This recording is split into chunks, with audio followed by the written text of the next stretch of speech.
Hey, welcome back to Easy Job English. I'm Ash. And I'm Sage. So glad you're here with us today. Yeah, we really are. And hey, wherever you are right now, maybe on the bus, maybe at home after a long day, just relax. You're in the right place. Exactly. No pressure here, just two people talking, and you're just listening. That's already good. So, Sage, I have to say, today's topic is one I get a little nervous about even just talking about. Oh, really? Which one? Job interviews. Oh, yeah, I feel that. Like just the word interview does something to people, right? It really does. Your heart goes a little fast. You start thinking, what do I say? What if I forget? What if my English is not perfect? Exactly. And today we saw this topic online.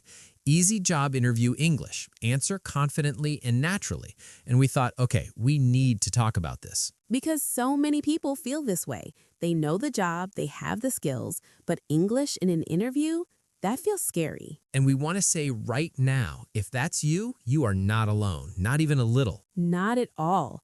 Ash, I'll be honest, even I practiced English for interviews many times. Same.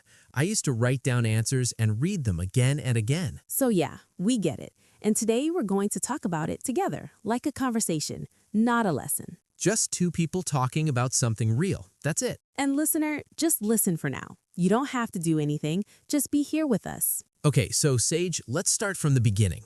The interview is coming, maybe tomorrow, maybe next week. What's the first feeling? Honestly, a little panic. Yes, like suddenly you forget every English word you know. Right? Your brain just goes blank. And then you think, I know English, I do, but where did it go? And the answer is, it didn't go anywhere. It's still there. You're just nervous. Exactly. Nervousness does that. It hides your words for a moment, but they come back. And one thing that really helps, just knowing what to expect. If you know the questions, you feel more ready. So true. Most interviews, especially for regular jobs, office jobs, team jobs, they ask similar questions. The same ones almost every time. Right. And today, we're going to go through some of those, just naturally. You'll hear them, you'll hear how we talk about them, and slowly they'll feel more familiar. That's the goal. Familiar, not perfect, familiar. Because familiar feels safer, and safer feels more confident. Okay, so the first big question, the most common one. Sage, you know it. Tell me about yourself. 4 words, but they feel like 400. They really do, because suddenly you're thinking, everything from birth? Exactly. Where do I start? My childhood? My first job? No, it's okay. This question is actually simple. It just sounds big. And what they really want is, who are you and why are you here? Right. They want a short answer, maybe 30 seconds, maybe 1 minute, not your whole life story. So what do you say? Something like this. My name is, I have experience in, I enjoy, and I am looking for. Short, clear, done. Exactly. And listener, let's try something. Just say your name, right now, quietly to yourself. My name is... Just that. That's the first step. Your name. You know that. That's already part of the answer. No rush, just that one small step. Good. Now, Ash, there's one word in this question I want to talk about. Yourself. Oh yeah, that word. It sounds big, but yourself just means you, your work, your skills, what you like. Simple when you think about it like that. Very simple. And the word experience, that's the next keyword. Experience. What does that mean at work? Experience means what have you done before? What jobs? What tasks? What did you learn? So if you worked in a restaurant, that's experience. If you helped at a shop, that's experience. If you took care of your family, honestly, that's experience too. You managed things, you solved problems. I love that, Sage, because people think experience means a big, fancy job title. But it doesn't. It means you have done something and you learned from it. So remember that word, experience. It's a word you will use a lot in interviews. And it's a friendly word. It's just your story. Okay, so let's keep going. The next question, also very common. Sage, what is it? Why do you want this job? Okay, now this one, some people think it's a trap, like the interviewer is testing you. A little bit, yes. But really, they want to know, are you serious? Do you care about this? And the good news is you don't need a perfect answer. You just need an honest one. Something like, I want to learn. I want to grow. I like this type of work. Or, I believe my skills match this job. I want to contribute. Contribute. That's a nice word. It means I want to give something. I want to help. Contribute. Say it with me. Contribute. Contribute. Nice. That's a great word for interviews and for everyday work, too. Like at a meeting, you can say, I want to contribute an idea. Exactly. So that's a word worth remembering. Contribute. And listener, have you used this word before? At work, at school, anywhere? Maybe think about it for a moment. No pressure, just noticing. Okay, Ash, I want to stop here for a second because I know some people listening right now are thinking, but what if my grammar is not perfect? What if I make a mistake? Yeah, that fear is real. And I want to say something important.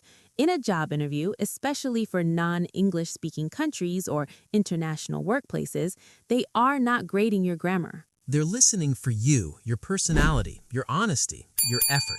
A small grammar mistake does not lose you the job. Hiding and saying nothing, that's more of a problem. Yes, silence is harder to work with than imperfect English. So speak. Even if it's not perfect, speak. And the more you speak, the more natural it feels, step by step. Step by step.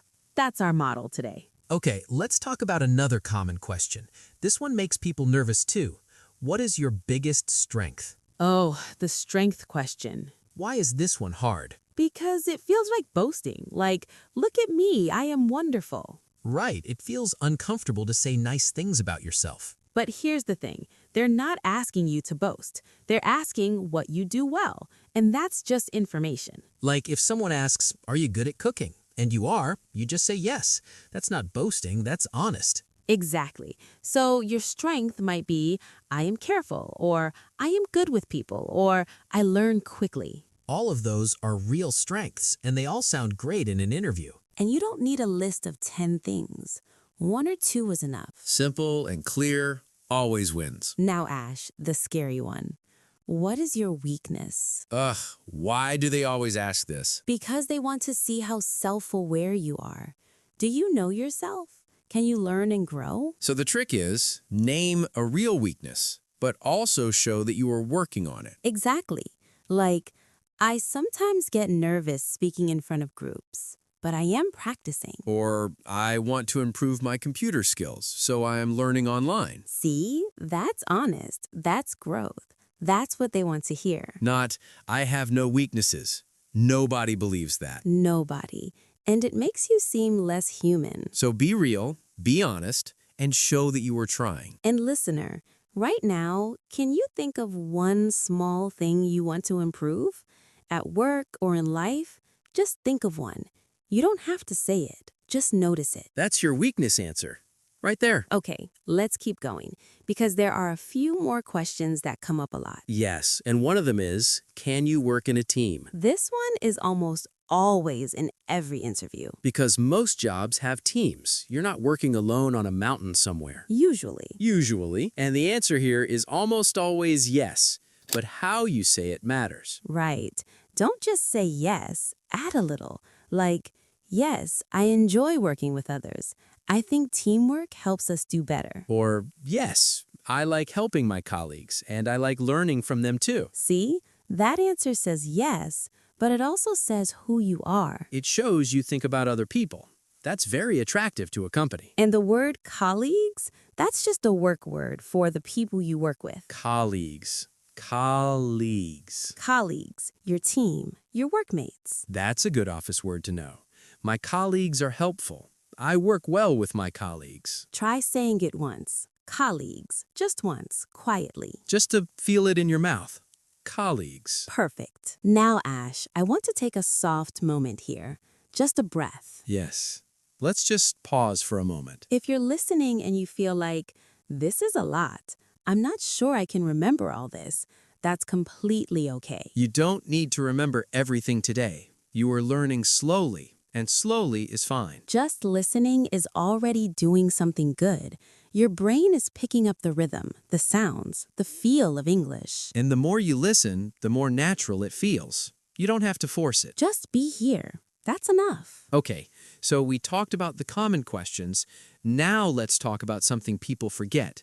The moment before the interview. Oh, this is important because how you arrive matters, how you sit matters, How you breathe matters. Yes, and one big thing, arrive early. If the interview is at 10, try to be there at 9:45. Because arriving late, that's a hard impression to fix. Very hard. And arriving early, it gives you time to breathe, to look around, to calm down a little. And the word here is punctual. Punctual means on time, or even a little early. Punctual. That's a great work word to know. I am always punctual. That tells a lot about you. Many companies really value this. Being punctual shows respect. Respect for their time, respect for the job. Do you try to be punctual at work or in life generally? Maybe think about that. Just a small reflection. No right or wrong answer. Okay, Sage, the waiting room. Before you go in, what do you do? So, I know for me, I used to go on my phone just to look busy. Same, because sitting quietly feels weird. But actually, sitting quietly is fine. You can take slow breaths, look calm, maybe go over your answers in your head. And here's a small thing I learned. Sit up straight, shoulders back, not stiff, just open. Because your body affects your mood. If you sit open and tall, you start to feel a little more confident. It really works. Try it right now, actually. Wherever you are, sit up a little, take a breath. There you go. Nice, right? Just a small thing, but it helps. Okay, now the interview starts. They say, "Good morning, please come in." What do? You smile. You say, "Good morning, thank you," and you go in. Simple. That's it. You don't need a long speech at the door. And when you sit, sit naturally, hands on your lap or on the table, not crossed arms. Crossed arms can look closed off, like you're guarding yourself. Open posture says, "I'm here, I'm ready, I'm open." Good tip. And then they ask the questions, and we already talked about those. But here's one more thing. What if you don't understand the question? Oh, yes, this happens. And people panic. They pretend they understood, and then they answer the wrong thing. Which is much worse than just asking again. Much worse. So if you don't understand, just say it.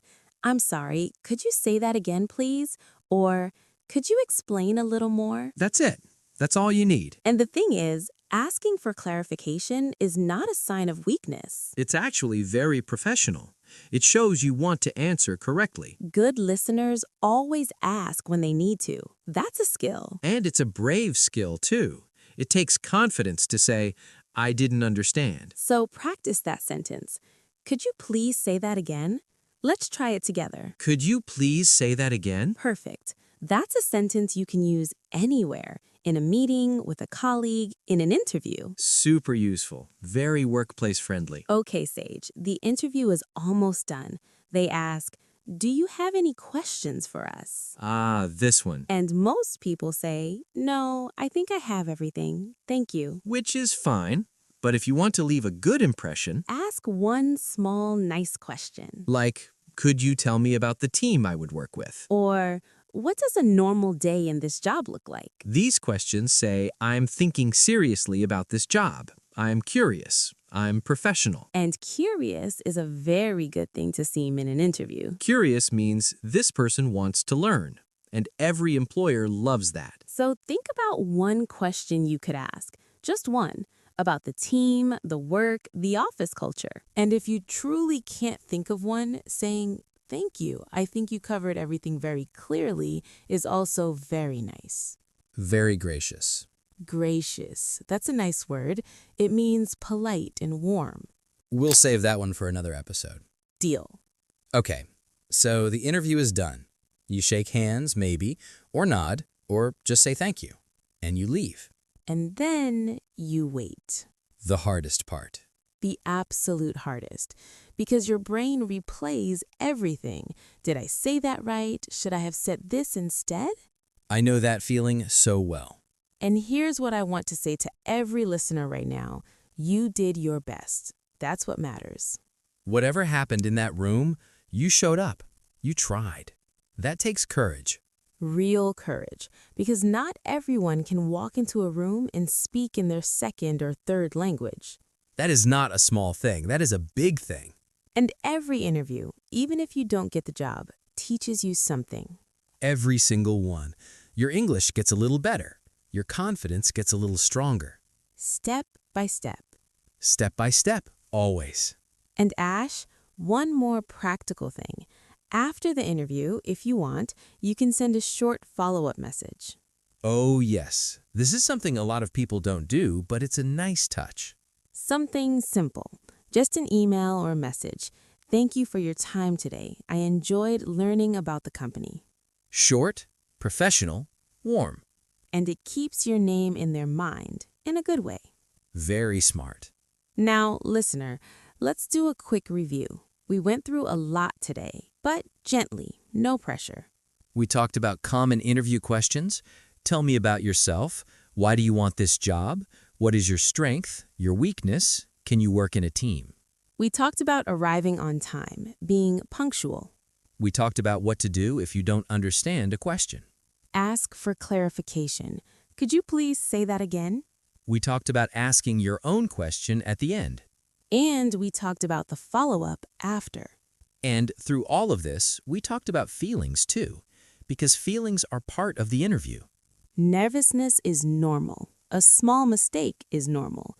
Speaking imperfectly is normal. And none of those things stop you from getting the job. None. What matters is that you show up, you're honest, and you try.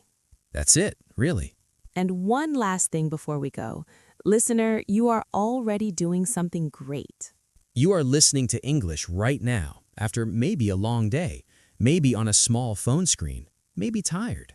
And you are still here, still learning. That says a lot about you. It says you want to grow, and people who want to grow, they do. They always do. So keep going, one day at a time, one word at a time. One interview at a time. And next time you walk into that interview room, remember us. Remember this conversation. Remember, you know more than you think.